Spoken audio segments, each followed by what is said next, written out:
एक गोष्ट समजून घ्या, की आपल्या शरीराला कसं बरं नसतं, एखादा ताप येतो किंवा एखादा भाग आपला दुखतो. आपण त्याच्यावरती औषधोपचार करतो आणि ते बरं होतं, बरोबर आहे. अगदी त्याचप्रमाणे तुम्हाला आणि प्रॉब्लेम सुद्धा चांगल्या सायंटिफिक लँग्वेजमध्ये माहिती आहे, की हा प्रीफ्रंटल कॉर्टेक्सचा इश्यू आहे. याच्यामध्ये नेमकं काय होत आहे मी तुम्हाला सांगतो, की आपला जो फोकस करण्याची क्षमता आहे, निर्णय घेण्याची क्षमता आहे, शांतपणे विचार करण्याची क्षमता आहे आणि बॉडी आणि एक्सटर्नल बॅलन्स या ज्या काही गोष्टी आहेत, या हँडल करण्यामध्ये थोडेफार अडथळे येतात. त्याच्यामुळे आपल्याला डोकं जड होणं किंवा मेंदू ओव्हरलोड झाल्यासारखा वाटतो.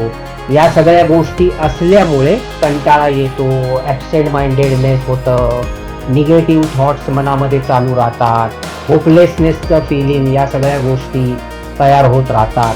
म्हणजे राहून थोड्या वेळाने याचं कसं एक सायकल चालू राहतं. ठीक आहे. तर त्यामुळे थोड्या वेळाने या गोष्टी परत वरती येतात.